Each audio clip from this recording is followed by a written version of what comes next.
بسم اللہ الرحمن الرحیم۔ السلام علیکم ناظرین کرام، نئی ویڈیو میں آپ کو خوش آمدید کہتے ہیں۔ پاکستان کے اندر جو موجودہ صورتحال ہے اس پر آپ جانتے ہیں کہ امریکی حکومت کو ایک خط لکھا گیا تھا، اور یہ پاکستان کی جانب سے خط نہیں تھا بلکہ امریکہ کے 60 سے زائد سینیٹرز نے امریکہ کے وزیر خارجہ کو خط لکھ کر پاکستان کی موجودہ صورتحال پر اپنا کردار ادا کرنے کے حوالے سے کہا تھا۔ تو اب باقاعدہ طور پر امریکہ یوں سمجھیں کہ اس معاملے میں بول پڑا ہے۔ جہاں تک سینیٹرز کا تعلق ہے، جس طرح پاکستان کے اندر تمام ایم پی ایز، تمام ایم این ایز حکومت کا حصہ نہیں ہوتے، اسی طرح امریکہ میں بھی یہی صورتحال ہے۔ لیکن اگر وزیر خارجہ پاکستان کی بات کرے تو اس کا مطلب یہ ہے کہ وہ حکومتی موقف ہے۔ اب بالآخر امریکی وزیر خارجہ اینٹونی بلنکن نے ان تمام سینیٹرز کو ان کے خط کا جواب دے دیا۔ ڈان نیوز کی رپورٹ کے مطابق بلنکن کا پاکستان میں تمام سٹیک ہولڈرز سے رابطے کی اہمیت پر زور۔ لکھا گیا ہے کہ secretary of state Antony Blinken نے امریکی قانون سازوں کو لکھے گئے خط میں پاکستان میں تمام سٹیک ہولڈرز کے ساتھ واشنگٹن کے مسلسل رابطے کے ساتھ ساتھ آزادی اظہار رائے اور سیاسی شمولیت جیسے مسائل پر اہم خطرات کو بھی اجاگر کیا۔ بتایا یہ گیا تھا کیونکہ ان کو کہا گیا تھا کہ پاکستان میں جمہوریت کے فروغ اور بنیادی انسانی حقوق کے تحفظ کے لیے وہ اختیارات میں موجود تمام وسائل استعمال کریں۔ تو سیکرٹری بلنکن نے اپنے جواب میں انسانی حقوق اور جمہوریت پر امریکی موقف پر سمجھوتا کیے بغیر پاکستان کے حکمرانوں کے ساتھ خوشگوار تعلقات برقرار رکھنے کے حوالے سے توازن کے قیام پر زور دیا کہ اس حوالے سے بہت احتیاط سے کام لیتے ہوئے اس بات کو یقینی بنایا جائے کہ امریکہ کسی قسم کا حصہ نہ لے۔ لیکن ایک بات اس میں بڑی خطرناک کی جو ڈان نیوز نے بھی رپورٹ کی ہے کہ امریکہ اس تنازع کے اندر فریق نہیں بننے والا، اور یہ تنازع بہت جلد ختم ہوتا نظر نہیں آ رہا۔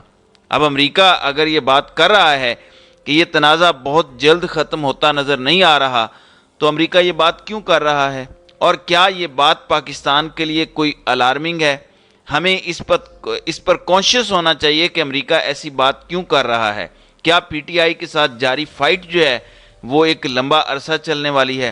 دوسری جانب آپ جانتے ہیں کہ امریکہ نے خدیجہ کے معاملے میں کونسلر رسائی مانگی تھی، اور خدیجہ شاہ 9 مئی کے واقعات کے حوالے سے گرفتار ہیں، تو پاکستان نے ان کو کونسلر رسائی کی منظوری دے دی ہے۔ تو امریکہ یہاں پر بھی ایکٹیو ہے۔ لیکن اس وقت امریکہ ایک ہی بات کہہ رہا ہے کہ ہم اس وقت سب سے رابطے میں ہیں، ہم اس تنازع میں فریق نہیں بننا چاہتے۔ اور عمران خان نے انٹرویو کے اندر یہ بات کی تھی کہ ان کی یہ کوشش ہے کہ امریکہ اور برطانیہ پاکستان کی موجودہ صورتحال پر کمنٹ کریں۔ پھر انہوں نے یہ بھی بتایا کہ وہ اس پر خاموش کیوں ہیں یا اس پر بات کیوں نہیں کر رہے۔ دوسری جانب ناظرین کرام، ذرا آپ پاکستانی حکومت کا اندازہ لگائیں۔ بتایا جا رہا ہے کہ انہوں نے 500 اوورسیز پاکستانیوں کو شارٹ لسٹ کیا ہے۔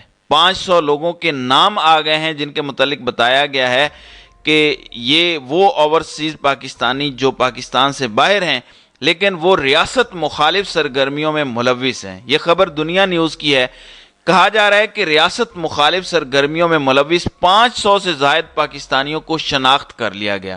حکومت نے 9 مئی واقعات کی تحقیقات تارکین وطن پاکستانیوں تک بڑھانے کا فیصلہ کیا ہے۔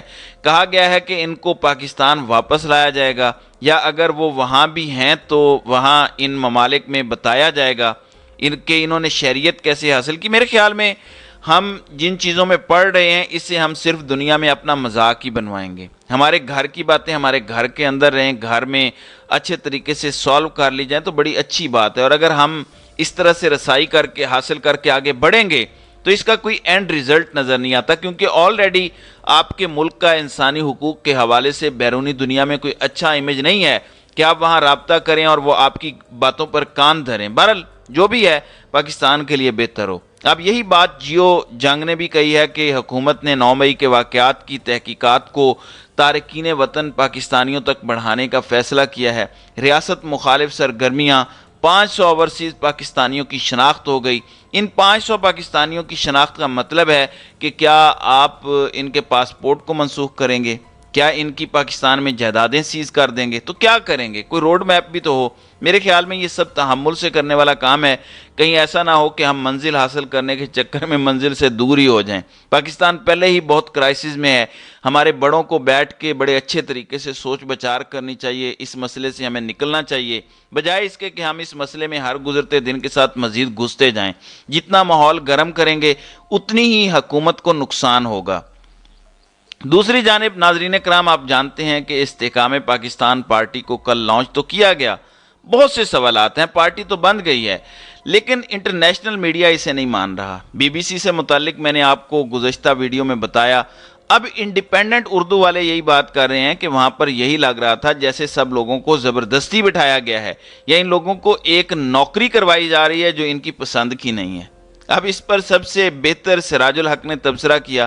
سراج الحق نے کہا کہ اگر پرانے انڈوں کو نئی ٹوکری میں ڈال دیا جائے تو اس سے کوئی استحکام نہیں آتا۔ اب استحکام پاکستان پارٹی طاقتوروں نے بنا ہی لی ہے، تو دیکھتے ہیں کہ استحکام بھی آتا ہے کہ نہیں۔ تو ان کے ساتھ ایسا لگتا ہے کہ پرینک ہوا ہے۔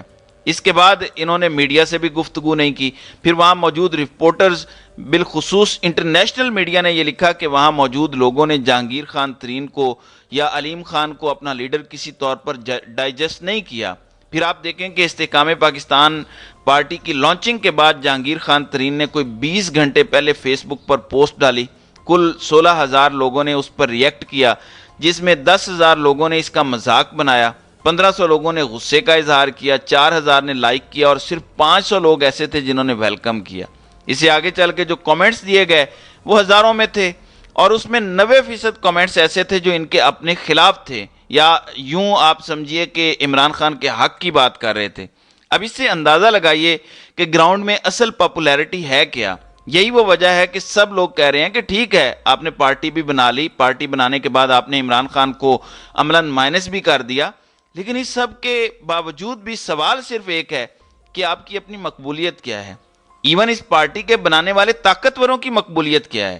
کل آپ دیکھیں کہ جہانگیر خان ترین جب گفتگو کر رہے تھے تو وہ ایک پرچی سے پڑھ رہے تھے، اور اس میں کوئی کرزما نظر نہیں آ رہا تھا کہ جب کوئی لیڈر بات کر رہا ہوتا ہے تو لوگ اس کو سننا چاہتے ہیں۔